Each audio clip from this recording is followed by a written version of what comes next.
Estamos con Irene Montero en las últimas 24 horas, cuando van a empezar las últimas 24 horas, el último día de la campaña del 10 de noviembre, unas elecciones que van a ser claves para definir qué gobierno hay en España en los próximos 4 años. El paro registrado, ayer conocimos la cifra de paro registrado, subió en 100.000 personas en octubre. ¿Le interesa a Unidas Podemos entrar en un gobierno de coalición con el Partido Socialista ante lo que parece sin una recesión, sí una desaceleración económica profunda?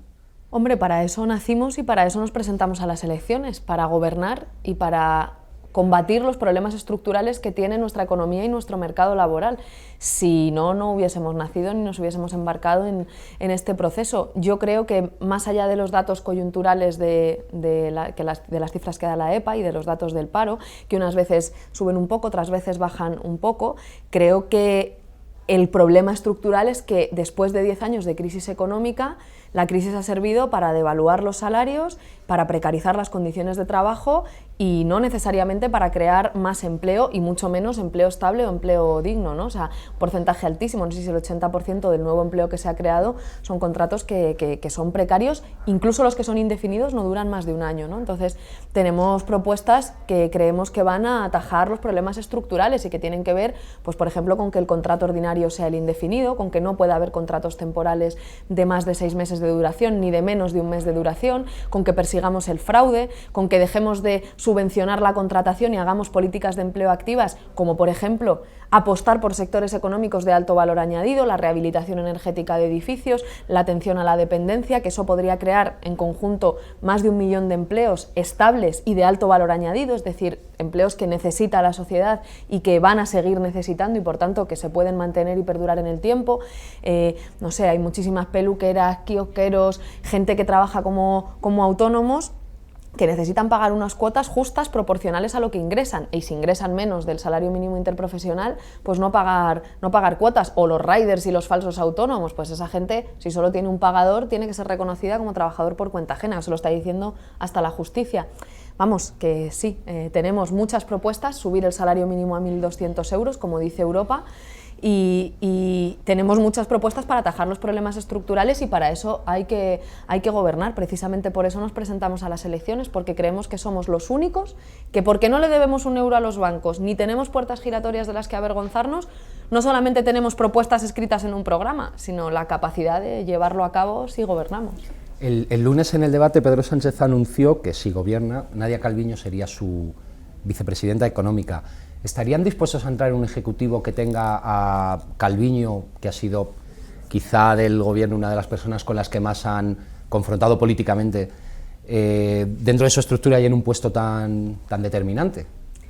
Primero, me parece peligroso utilizar un debate electoral en el que todos los candidatos van representando a su formación política, a sus programas electorales, utilizar anuncios que son de gobierno. Creo que al Partido Socialista lleva demasiados meses en los que les está costando mucho separar lo que es la acción de gobierno, en la que tienen la obligación, aunque estén en funciones, de representar al conjunto de los españoles, de su acción como candidatos y como un partido que se presenta a las elecciones, ¿no?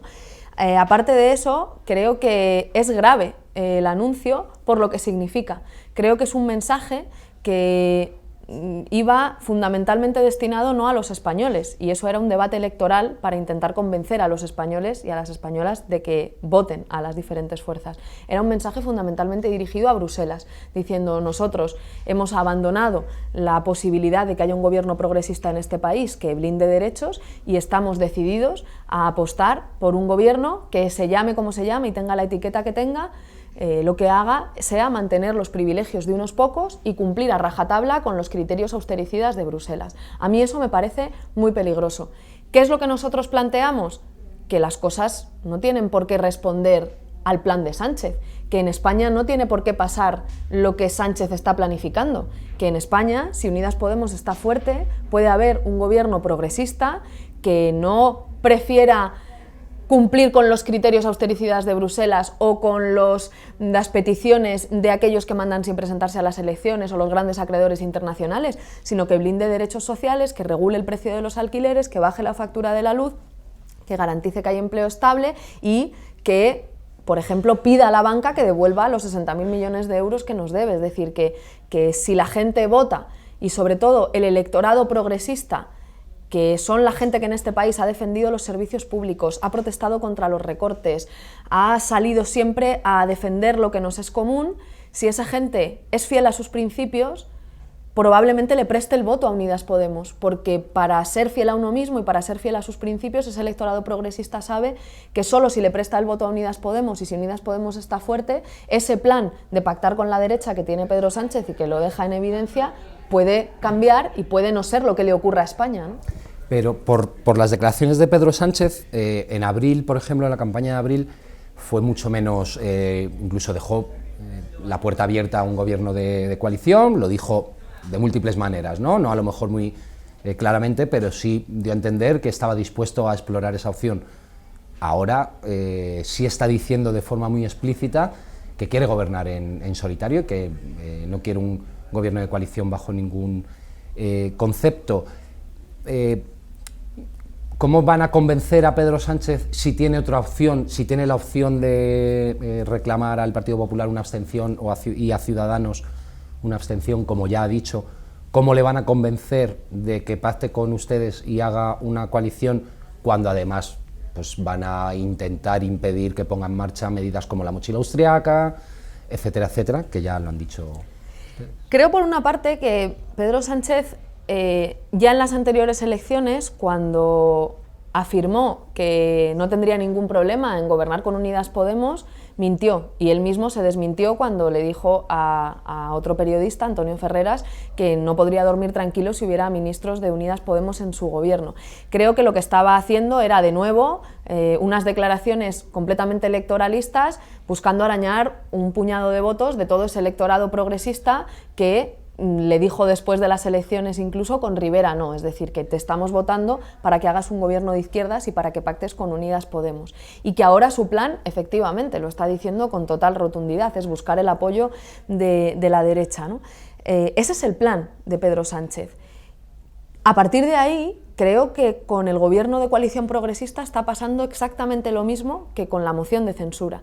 que nos dijeron durante 2 años que no daban los números, que era imposible, porque el plan del Partido Socialista, y en concreto el plan de Pedro Sánchez, nunca ha sido gobernar con nosotros, no está en su voluntad, pero al final, 2 años después, como nosotras perseveramos, como no nos rendimos, como los pensionistas salieron a la calle, como una huelga que dio un ejemplo al mundo el 8 de marzo, una huelga feminista, como la gente en la calle no cambió, no se rindió y siguió insistiendo en que quiere para España un gobierno progresista, y también Unidas Podemos desde las instituciones no nos rendimos, insistimos en que los números sí quedaban para hacer esa moción de censura, finalmente un Pedro Sánchez que había dicho incluso a veces hasta con, digamos, con una actitud muy altanera que no daban los números, vio que los números sí daban. Y por cierto, esos números no los construyó él, los construimos fundamentalmente aquellos que apoyamos esa moción de censura, ¿no? Entonces creo que con el gobierno de coalición va a pasar lo mismo. En España no va a haber un gobierno de coalición progresista porque Pedro Sánchez quiera. Lo va a haber si Unidas Podemos está lo suficientemente fuerte como para que Pedro Sánchez vea que tiene más costes que beneficios pactar con el Partido Popular. Si el plan de Pedro Sánchez es buscar la abstención de la derecha, y va a poner muy difícil, salvo que estén ustedes muy fuertes, dice, un gobierno de coalición. Si a Unidas Podemos se le plantea otra vez la duda de un gobierno en solitario de Pedro Sánchez o una tercera convocatoria electoral, ¿qué decisión tomarían? Es que esa duda nunca se nos ha planteado. Nosotros no estamos, no sé, haciendo una propuesta que pudiera ser otra. Nosotros estamos pidiendo que se respete lo que la gente vota. En España, cuando a un partido se le da la mayoría absoluta, tiene apoyos parlamentarios suficientes por sí mismo para elegir el gobierno que quiere. Aún así, hay formaciones políticas que, teniendo en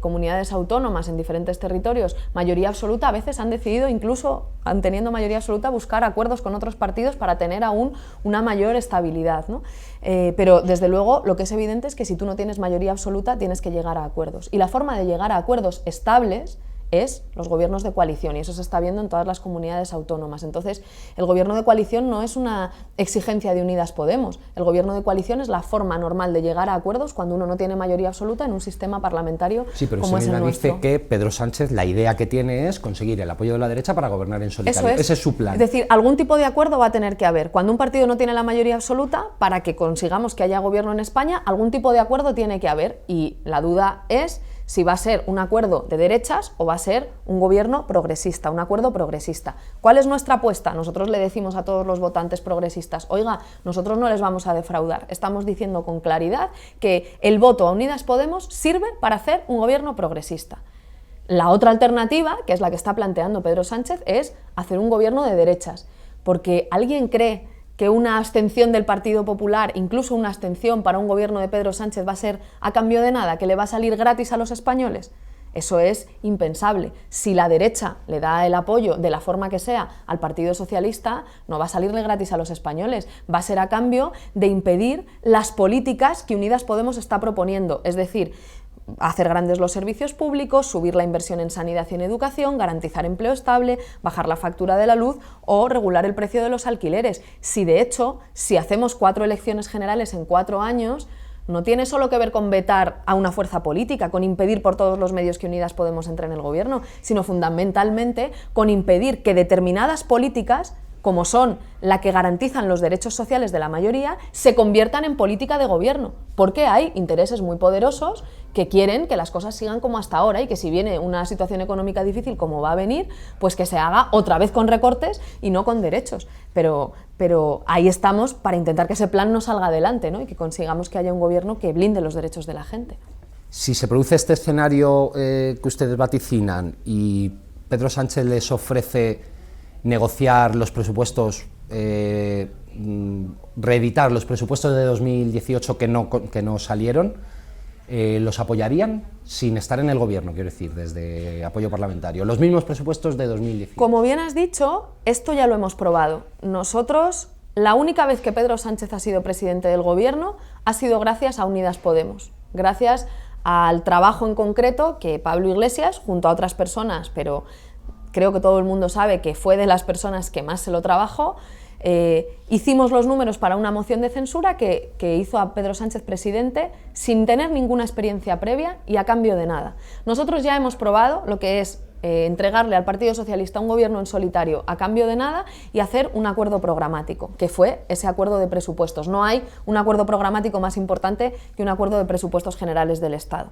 De ese acuerdo, nosotros lo firmamos de una forma muy explícita y Pedro Sánchez lo firmó delante de todos vosotros, de los periodistas y los medios de comunicación y del conjunto de la ciudadanía, y después nosotros nos quedamos con cara de idiotas, porque lo único que cumplió fue la subida del salario mínimo a 900 euros, que era una cosa que le había arrancado Pablo Iglesias en el último minuto diciéndole: si no nos metes esto, no vamos a apoyar los presupuestos, en Moncloa a las 12 de la noche. Es lo único que cumplió. Lo demás lo firmó de su puño y letra y después no cumplió nada. Y alguien podría decir, no, pero no lo cumplió porque los presupuestos no se aprobaron. Mentira, hay muchas cosas que el gobierno ha hecho sin necesidad de tener esos presupuestos y que podría haber hecho si hubiese tenido voluntad política. Pero como ellos mismos han declarado públicamente, la ministra Montero ha dicho, sí, el impuesto a la banca, eso no lo vamos a hacer porque eso era una propuesta de Unidas Podemos que a nosotros no nos parece bien. Nosotros estamos dispuestos a que la banca no devuelva a los españoles los 60.000 millones de euros que debe. Pedro Sánchez ha salido con otra compañera tuya, con Julia Otero, diciendo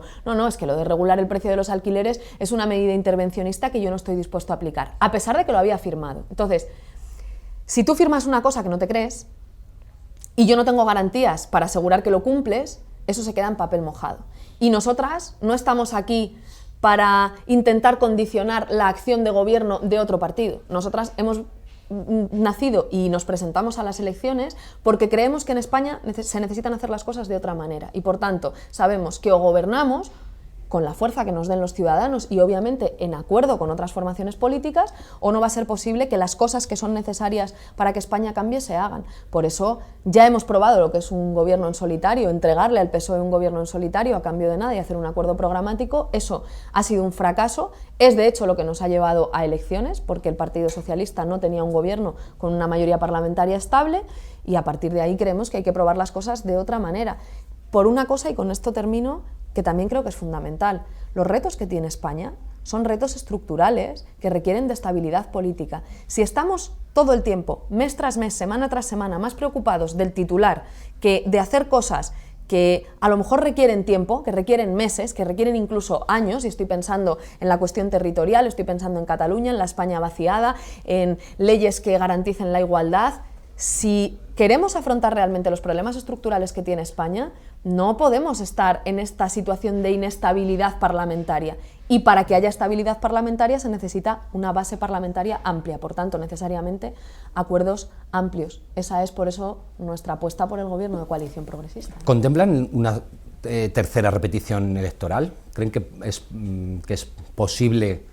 plausible, estadísticamente probable que ocurra? En lo que dependa de nosotros, aseguro que no. Si nosotros ganásemos las elecciones generales, nosotros vamos a conseguir, y no me cabe la menor duda, y vamos a tender la mano a todo el mundo que sea necesario para que haya en este país un gobierno progresista. No tengas ninguna duda. En lo que depende de nosotros, ya hemos hecho todo lo posible porque no hubiese una repetición electoral y que además de esas elecciones, de las elecciones de abril, saliésemos con un gobierno de coalición progresista, y si de nosotros depende, lo puedo asegurar, nosotros no vamos a defraudar.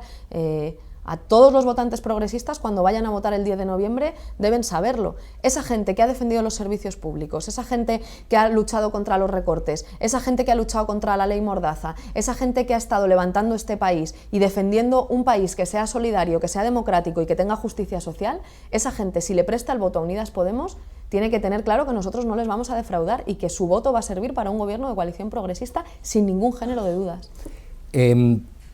En el debate del lunes intervino por primera vez Santiago Abascal en un debate de estas características. ¿Cree que el debate sirvió para naturalizar a Vox, para blanquear a la ultraderecha? ¿Cómo vio la actuación de Vox de Santiago Abascal en el debate? Creo que no es solamente un problema de que tienen representación parlamentaria y que la extrema derecha, no solo en España, en Europa, está presente y está planteando discursos que rompen la convivencia, que son discursos de odio, sino que muchas veces los temas que dominan la agenda pública son temas que contribuyen a que tengan protagonismo. Cuando hablamos de la forma en la que se ha tratado la cuestión del antifranquismo y sacar a Franco del Valle de los Caídos, dándole más voz a la familia Franco y poniendo en el foco más a la familia del dictador que a las víctimas del franquismo, que fueron torturadas, que lucharon por la libertad y pusieron su cuerpo y muchas veces su vida, eso tiene unas consecuencias. Cuando le damos tanta centralidad a solamente una parte de los problemas territoriales que tiene España, por importante que sea, como es Cataluña, y lo hacemos además de una manera en la que constantemente renunciamos a tratarlo como un tema político y lo judicializamos y lo tratamos como una cuestión de orden público, como una cuestión que tienen que resolver los jueces, ahí estamos dejándoselo fácil a la extrema derecha para que se pueda colar por esos huecos de los temas que están dominando la agenda pública. Más allá de eso, creo, y yo en eso estoy orgullosa, que Pablo Iglesias, que el candidato de Unidas Podemos, sí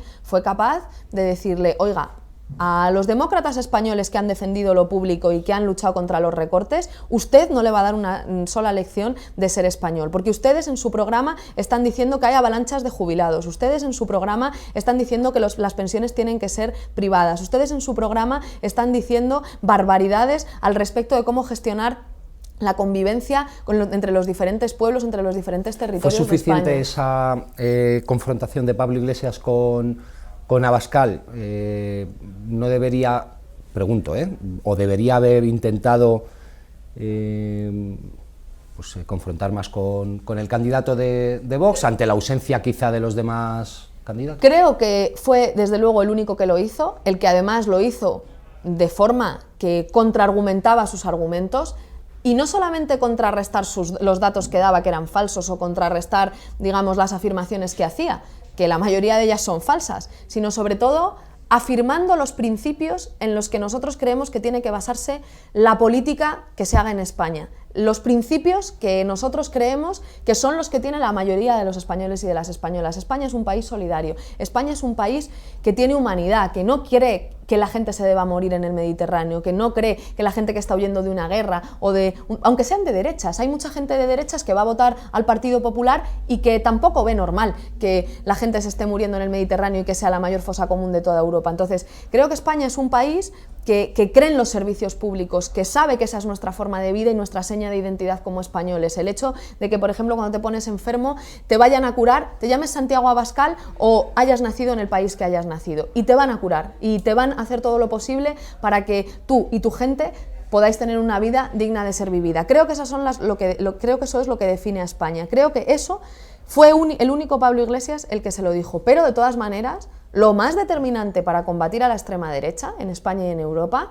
no es solamente los discursos o contrarrestar sus argumentos en un debate y afirmar los principios que son consustanciales a la identidad de España,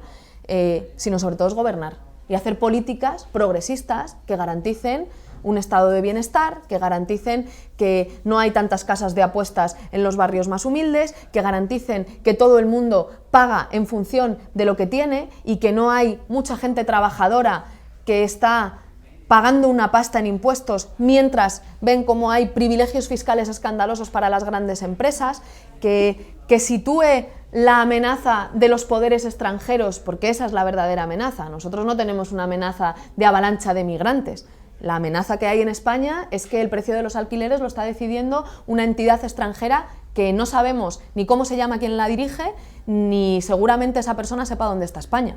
Entonces, creo que la mejor forma de combatir a la extrema derecha, y fíjate que creo que Pablo Iglesias lo hizo bien y fue el único que le hizo frente, es gobernando y haciendo políticas progresistas que permitan que España sea el país que nuestros abuelos y nuestras abuelas y nuestras madres han defendido, que es un país con servicios públicos, con libertades públicas, en los que todo el mundo, venga de donde venga, puede trabajar y puede aportar al bien común. Un país solidario, un país humano, un país en el que merece la pena vivir y creo que la mejor forma de hacer eso es gobernando. Decía antes que cuando se habla de Cataluña solo se habla en términos de código penal o no se habla en términos políticos muchas veces. El lunes Pedro Sánchez anunció que su intención es endurecer el Código Penal para volver a introducir el delito de referéndum ilegal, que lo introdujo en su día José María Aznar, luego lo eliminó José Luis Rodríguez Zapatero y ahora Pedro Sánchez vuelve a anunciar que va a volver a introducirlo, que esa es su intención. ¿Cree que es una medida necesaria? ¿Cree que es acertada? ¿Cree que solucionará o puede solucionar el problema catalán? Lo más llamativo de esto es que hasta este momento solamente una parte de los independentistas, de los partidos independentistas en Cataluña, estaba diciendo que el 1 de octubre hubo un referéndum. Lo que el resto interpretamos es que el 1 de octubre hubo una movilización popular masiva que tenía forma de meter votos en las urnas, de pronunciarse a través de esos dispositivos, pero que era una movilización popular y que no era un referéndum,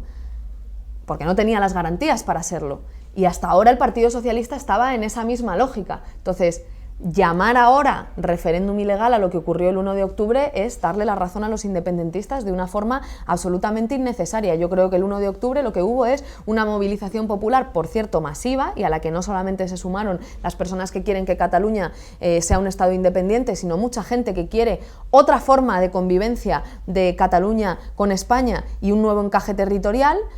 Incluso gente que pensó que quería participar porque le apetecía, independientemente de la opinión que tenga de cómo se ha desarrollado el conflicto, y creo que es absurdo y una locura que Pedro Sánchez venga ahora a darle la razón a los independentistas, además con una cosa que es de nuevo volver a buscar una medida punitiva frente a un conflicto que es político y que debe resolverse por vías políticas. Lo que está ocurriendo en Cataluña es que hay una parte muy importante de los ciudadanos y de las ciudadanas que quieren poder debatir y decidir sobre cómo rearticulamos la convivencia. Y ahí hay diferentes opciones. Hay gente que quiere que Cataluña sea un Estado independiente, hay gente que quiere un nuevo encaje territorial, hay gente que está cómoda con este. Jolín, vamos a coger el toro por los cuernos y a tratarlo de forma política, con una mesa de partidos en la que escuchemos las diferentes posiciones. Y en mi opinión, incluso después de eso, no estaría de más escuchar directamente a la gente, porque cuando hay movilizaciones tan masivas en uno y en otro sentido, en defensa de la unidad de España, en defensa de la independencia, en defensa de un nuevo encaje territorial, cuando la gente está demostrando, ejerciendo sus derechos constitucionales, que tiene ganas de participar de forma directa, ¿por qué no permitir un Estado democrático y una democracia que debe fortalecerse como la nuestra? ¿Por qué no permitir que la gente se exprese de forma directa también al respecto de eso, quizá en base a lo que hayamos hablado en esa mesa de partidos? Me temo que para esto no solamente hace falta voluntad política, también hace falta estabilidad. Para hacer una mesa de partidos, para coger el toro por los cuernos e intentar resolver un problema que es político a través de vías políticas y dejar de escudarse en las medidas punitivas o en los jueces o en la fuerza pública, hace falta estabilidad política para poder afrontar la cuestión y las posibles dificultades que puedan surgir en el proceso, sabiendo que tenemos tiempo y sabiendo que esto va a tomar tiempo y que no se puede hacer de un día para otro a golpe de titular, ¿no? Entre abril y septiembre la izquierda perdió la oportunidad de alcanzar un acuerdo que hubiera sido histórico, porque no se veía desde hace unos 100 años, desde principios del siglo pasado. Desde septiembre hasta ahora lo que las encuestas indican es que se refuerza la derecha, tanto el PP como Vox suben, Vox incluso puede llegar a ser tercero, según algunas encuestas. ¿Se arrepienten del voto de julio, digamos, con la perspectiva que da ahora ver lo que ha ocurrido desde julio? No tanto poner en duda la decisión de julio, sino si con el paso del tiempo creen o se arrepienten de haber hecho las cosas de otra manera entonces. Nosotros, con el paso del tiempo, tomamos perspectiva de cosas que hemos aprendido y que sabemos que podríamos haber hecho diferentes. Es muy difícil estar 90 días sin negociar nada y en 48 horas pretender sacar adelante un acuerdo de coalición que no has negociado durante 90 días y que te pones a negociar en 48 horas. También sabemos que en este tipo de negociaciones la relación entre las formaciones políticas y los medios de comunicación a veces genera distorsiones. Y nosotros somos conscientes de que las negociaciones, para que sean exitosas, ahora lo somos más, y eso es una cosa que también hemos aprendido y que con la perspectiva se ve mucho más claro. Creo que hay que proteger mucho esas negociaciones, porque no para ir en contra de la transparencia ni de que podáis informar y contarle a la ciudadanía lo que está ocurriendo, sino para proteger el éxito de unas negociaciones que pueden aportar, en mi opinión, algo bueno para España, como es que haya un gobierno progresista. Hemos aprendido muchas cosas y creo que la perspectiva, verlo desde ahora, pues te hace ver que efectivamente hay cosas que no se pueden volver a hacer como se hicieron. Pero creo que lo determinante no fue nuestro voto en junio, no fue el voto en una sesión de investidura. Creo que lo determinante es que el Partido Socialista no quería llegar a un acuerdo con nosotros. Si el Partido Socialista hubiese querido llegar a un acuerdo con nosotros, en concreto Pedro Sánchez, ese acuerdo se habría producido. Pero y en ese sentido hicieron una oferta que luego ustedes dicen que no era real, que hubieran buscado una excusa para no ponerla en marcha, que la prueba es que luego Pedro Sánchez dijo que no dormiría tranquilo. Pero si hubieran aceptado esa oferta, habrían puesto la carga de la prueba y de la responsabilidad exclusivamente en Pedro Sánchez, y si hubiera intentado una maniobra para deshacer esa oferta, ustedes hubieran quedado en una posición privilegiada a la hora de tejer un relato sobre qué ocurrió en aquellas fechas. La cuestión fundamental es que nosotros de verdad no queremos no queremos putear al Partido Socialista. Nuestro objetivo en el proceso negociador era conformar un gobierno de coalición e hicimos en ese proceso, creo que cesiones que el Partido Socialista nunca hubiese hecho, como aceptar un veto al candidato de nuestro espacio político. Creo que eso el Partido Socialista nunca lo hubiese aceptado. Además, nos dijeron cosas que creo que no se corresponden con el trato y con la relación que el Partido Socialista y nosotros podríamos tener. Nos decían, por ejemplo, que hay ministerios en los que no podíamos estar porque incomodábamos a la COE, como el Ministerio de Trabajo, es decir, A mí me parece muy preocupante que Pedro Sánchez diga que lo que le quitaría el sueño por las noches es que hubiese un ministro de Unidas Podemos en empleo que garantizase un salario mínimo de 1.200 euros. A mí eso me parece una barrabasada. O que garantizase empleo estable. Se supone que la gente progresista de este país lo que quiere es precisamente eso. Incluso mucha gente de derechas quiere derechos y garantías sociales. Nos decían que había ministerios en los que no podíamos estar, que llamaban de Estado porque no teníamos experiencia. Cuando nosotros hicimos presidente a Pedro Sánchez, le hicimos presidente sin tener ninguna experiencia de gestión, porque a ti lo que te da la posibilidad de ser presidente o de formar parte de un gobierno es el voto de los ciudadanos españoles, y cuenta la experiencia, pero cuentan otros muchos criterios que los españoles tienen a la hora de decidir. Por ejemplo, el Partido Popular tiene mucha experiencia, pero en robar también. Entonces, yo a lo mejor prefiero a alguien que no tenga tanta experiencia de gobierno, pero que no tenga ningún motivo para robar ni para terminar en un consejo de administración y, por tanto, para legislar antes para el gran oligopolio eléctrico que para la ciudadanía, ¿no? Entonces, al final, creo que lo determinante de ese proceso fue que el Partido Socialista no quería llegar a un acuerdo con nosotros, y nosotros no planteamos el proceso de esa investidura diciendo vamos a ver cómo nos colamos y cómo confrontamos con el Partido Socialista. No, lo que queríamos era una negociación honesta, y lo que nos encontramos es que el Partido Socialista no quería sacar adelante un gobierno de coalición con nosotros, contrariamente a lo que nos había dicho en privado y también a lo que le había dicho al conjunto de los españoles. Por eso ahora creo que hay muchísimos votantes progresistas en España que saben que solo si le prestan su voto a Unidas Podemos va a ser posible superar esta decepción o esta desesperanza o este desencanto, y que haya un gobierno progresista en España, porque por suerte las cosas no tienen por qué pasar como Pedro Sánchez quiere. Si Unidas Podemos está fuerte, pueden pasar de otra manera, y si Unidas Podemos está fuerte, para Pedro Sánchez puede tener más costes que beneficios pactar con el Partido Popular, y puede terminar ocurriendo como ocurrió con la moción de censura, que finalmente lleguemos a un acuerdo y haya un gobierno de coalición progresista. En este camino, desde las elecciones de abril hasta ahora, ha surgido también otro actor, que es Más País. ¿Ustedes ven en el movimiento de Rejón un intento de abrirse un hueco gracias a las circunstancias, digamos que se han encontrado con la oportunidad de dar ese salto estatal gracias a la falta de entendimiento o a que no se constituyó ese gobierno progresista, y se está aprovechando de ese carril, o que han pesado otros motivos en la decisión de Rejón y su gente de dar el salto estatal? Lo desconozco, pero creo que en democracia lo más normal es que cuando alguien cree que puede aportar algo, se presente a las elecciones si cree que eso es algo positivo y trate de convencer a los ciudadanos de que les voten. Así que, no sé, o sea, es que es una cosa que creo que hay que normalizar en democracia. Las escisiones, de hecho, son una cosa muy habitual en nuestro sistema de partidos. Desde UPyD, Vox es una escisión del PP, la Nueva Izquierda, una escisión de Izquierda Unida que terminó en el Partido Socialista. Al revés, también ha habido escisiones del Partido Socialista que terminaron en Izquierda Unida. Creo que es algo habitual y me parece, vamos, lo más normal del mundo, y no puedo hacer otra cosa pues más que respeto, vamos. A pocos días de las elecciones del 10 de noviembre, ¿en qué punto sitúan ustedes la línea que separa el éxito del fracaso en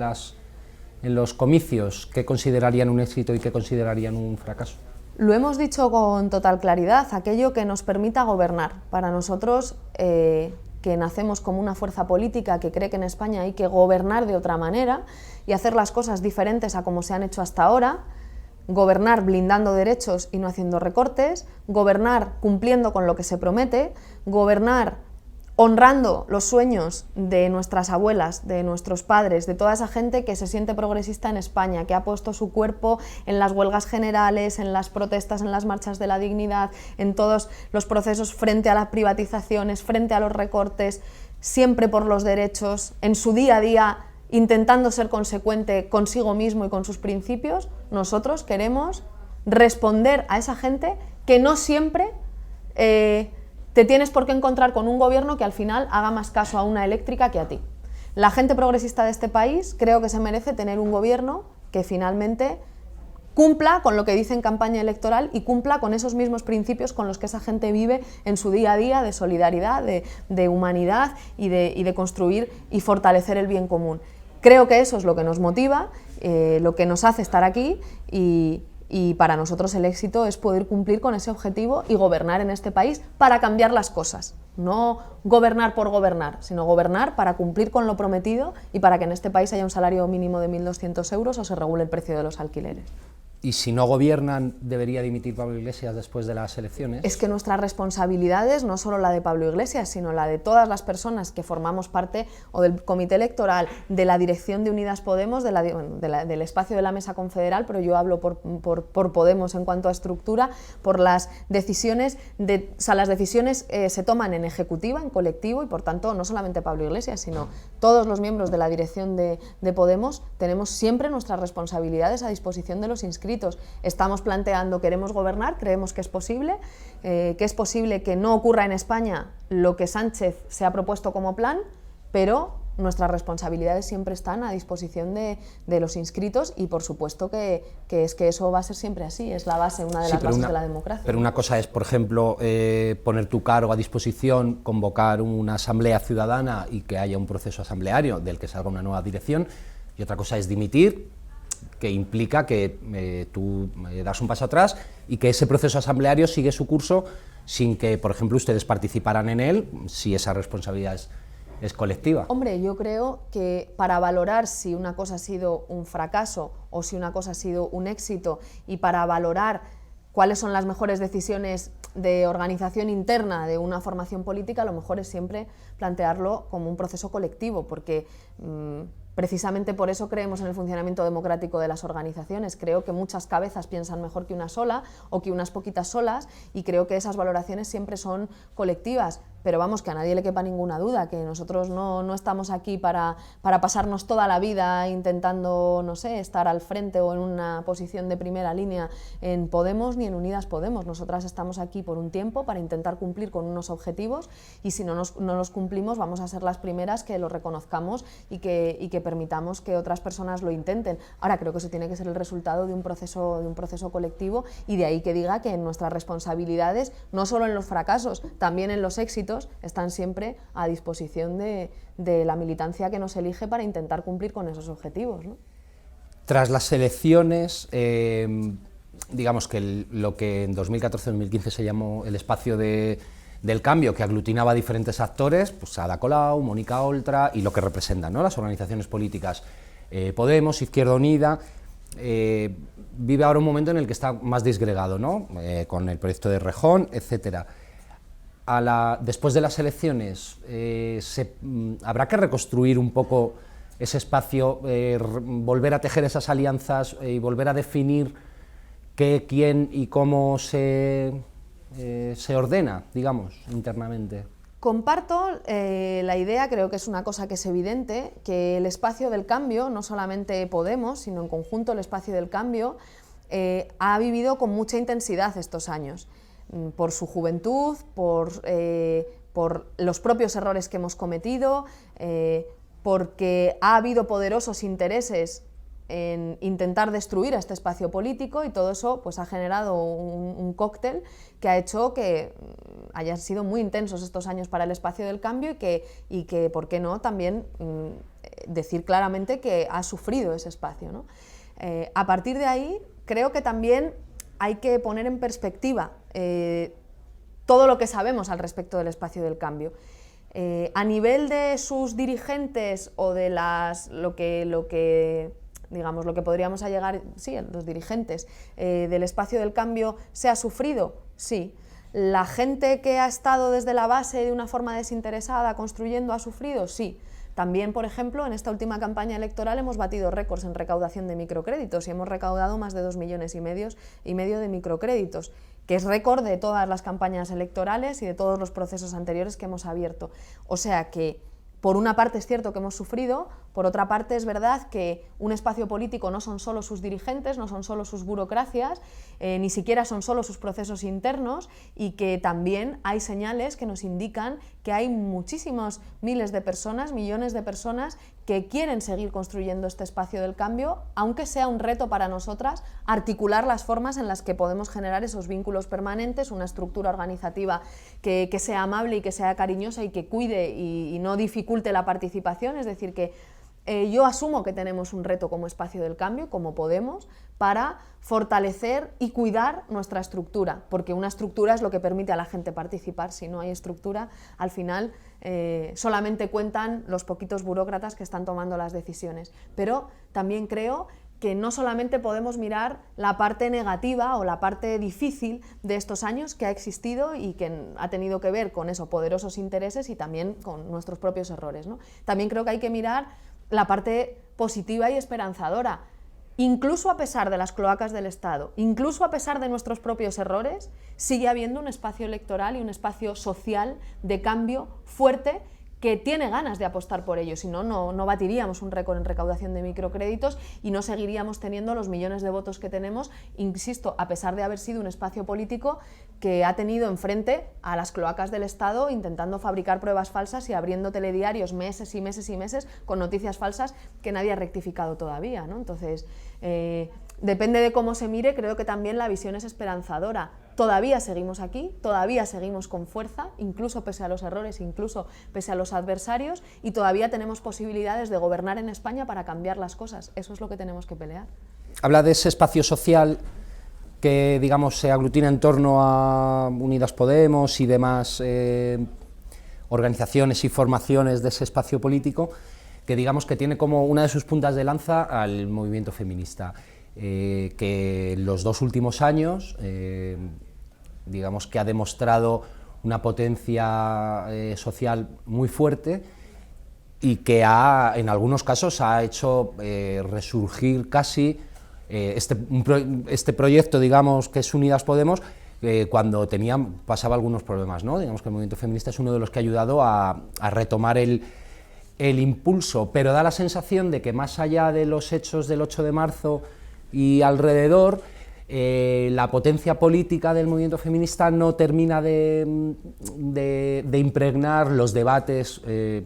por ejemplo, el del pasado lunes, los programas electorales, las políticas reales, los discursos de los dirigentes, etcétera, etcétera. ¿Qué falta para que ese movimiento social que es tan potente, objetivamente tan potente, impregne la política institucional y la política activa, la política de partidos? Creo que nadie mejor que las mujeres sabemos, porque nos lo han enseñado quienes han venido antes, que las cosas no salen a la primera. Lo que está planteando el movimiento feminista, que es reorganizar la economía, reorganizar la sociedad de forma que la mitad de la población no tenga más probabilidades de sufrir desigualdad, pobreza o discriminaciones por el hecho de ser mujeres o por el hecho de amar a quien amen o de sentirse con la identidad que se sientan, ¿no? Lo que está planteando el feminismo es que la economía tiene que tener en cuenta también los cuidados, también esa parte reproductiva que siempre ha estado invisibilizada, realizada mayoritariamente por mujeres, que implica cadenas globales de cuidados, donde al final son las mujeres migrantes con menos derechos quienes ocupan esas tareas en la sociedad y quienes sostienen la vida, en definitiva, ¿no? De ahí la urgencia, por ejemplo, de ratificar el convenio 189 de la OIT para las trabajadoras del hogar, que fundamentalmente son mujeres. Digo, lo que está planteando el movimiento feminista es una corriente de fondo, es un cambio estructural de la forma en la que convivimos y articulamos nuestra economía y nuestra sociedad. Además, no basta solo con que ese proceso se dé en un país, es un proceso global, mundial, aunque se encarne en cuerpos concretos y en países concretos, y eso lleva tiempo. Y sobre todo, para conseguir una cosa, vamos a pelearla muchas veces y no la vamos a conseguir. Las cosas importantes, y estas lo son, no siempre salen a la primera, y eso que a nosotros nos está también ahora sirviendo para explicar precisamente que aunque parezca que no ha salido, las cosas importantes, y en este caso también el gobierno de coalición progresista no sale a la primera, también es evidente pues que eso quienes mejor lo saben son las mujeres, y por tanto que todavía quedan muchos retos por conseguir. ¿Y qué falta? Pues falta que eso se traduzca en un gobierno que realmente haga una apuesta decidida, falta no solamente que haya más mujeres tomando decisiones en el Parlamento o en el gobierno, que haya una presidenta del gobierno, que haya alguna candidata a la presidencia del gobierno, sino también que todas las mujeres que están en ese suelo pegajoso recogiendo los cristales de ese techo de cristal que algunas personas, algunas mujeres podemos golpear, también se vean despegadas de ese suelo pegajoso. Es decir, nosotras estamos apostando, creo que el movimiento feminista lo hace, por un feminismo del 99%, donde no solamente un 1% rompa el techo de cristal, sino donde el 99% se despegue del suelo pegajoso. Y eso requiere tiempo y requiere una lucha constante, decidida, que muchas veces se encontrará con dificultades y habrá desaliento, y que solo si somos capaces de vencer ese desaliento, cada vez que hay una nueva sentencia patriarcal, cada vez que hay una nueva sentencia que dice que es abuso y no es violación, cada vez que nos encontramos con una compañera que ha sufrido una violencia machista, o a la que pagan menos por hacer el mismo trabajo, o a la que no le dejan hablar en una reunión, si nos rendimos, si no perseveramos, pues obviamente no se van a conseguir las cosas, pero si insistimos, aunque no salgan a la primera, van a salir. Esto no es una cosa que me inventé yo, esto nos lo han enseñado las que han venido antes, que han peleado mucho para conseguir los derechos que hoy nosotras disfrutamos. Y creo que esa es la mayor potencia que tiene la gente progresista de España. La gente progresista en España nunca se ha rendido. Cuando han venido dificultades ha podido sentir desaliento, ha podido sentir desesperanza, pero precisamente seguir peleando, no decir, ya me he cansado, que lo hagan otros, sino decir, jolín, si es que tenemos razón en lo que estamos planteando. España necesita ser un país justo, que incluya a todo el mundo, que ames a quien ames o que te sientas como te sientas, puedas sentirte con la posibilidad de desarrollar tu proyecto vital, donde no haya violencias machistas, donde las personas, no sé, puedan tener un trabajo estable o unos alquileres dignos. Precisamente porque la gente progresista de este país no se ha rendido y lo ha seguido peleando, al final ha habido gobiernos que han legislado en consecuencia. Eso es lo que nosotros estamos ahora mismo proponiendo, y esa es nuestra mayor esperanza. Que quiera lo que quiera Pedro Sánchez, sea cual sea el plan de Pedro Sánchez, en este país hay millones de personas progresistas que no se van a rendir y que van a dar la batalla. Creo que no solamente prestando su voto el 10 de noviembre a Unidas Podemos, porque saben que es la única garantía de que haya un gobierno progresista, sino sobre todo peleando en las calles cada vez que se produzca una situación de injusticia o de desigualdad, ¿no? Y que van a pelear por un país con justicia social. Dentro del movimiento feminista hay varios debates que están todavía sin cerrar, los tienen también en Podemos, por ejemplo, la prostitución, por ejemplo, la gestación subrogada. ¿Cuándo podrán alcanzar, hablo de Podemos, no del movimiento feminista, cuándo podrán alcanzar una posición común en estos dos asuntos? Por ejemplo, quizá el de la gestación subrogada está bastante más claro que el de la prostitución, pero ¿cuándo podrán alcanzar una posición común en estos dos asuntos, que son dos, a lo mejor, de los más importantes dentro del debate feminista que hay ahora mismo? Y estoy además convencida de que hay muchísimas mujeres que votan en clave feminista y que una de las cuestiones que tienen en cuenta, o de los aspectos que tienen en cuenta para decidir su voto, son precisamente estos temas y otros que tienen que ver con el feminismo. Respecto a la prostitución, la posición de Podemos y del espacio de Unidas Podemos es que hay diferentes posiciones, y en Unidas Podemos conviven diferentes posiciones. Yo también quiero dejar clara cuál es la mía. Yo soy abolicionista, he militado muchos años en contextos fundamentalmente abolicionistas, y creo que sobre todo lo que tenemos que intentar, porque yo he aprendido en estos años a respetar, fíjate que este es un debate que moviliza las tripas, y para mí lo hace. Yo soy vehemente y creo que se me ven las entrevistas, pero en un debate de prostitución más.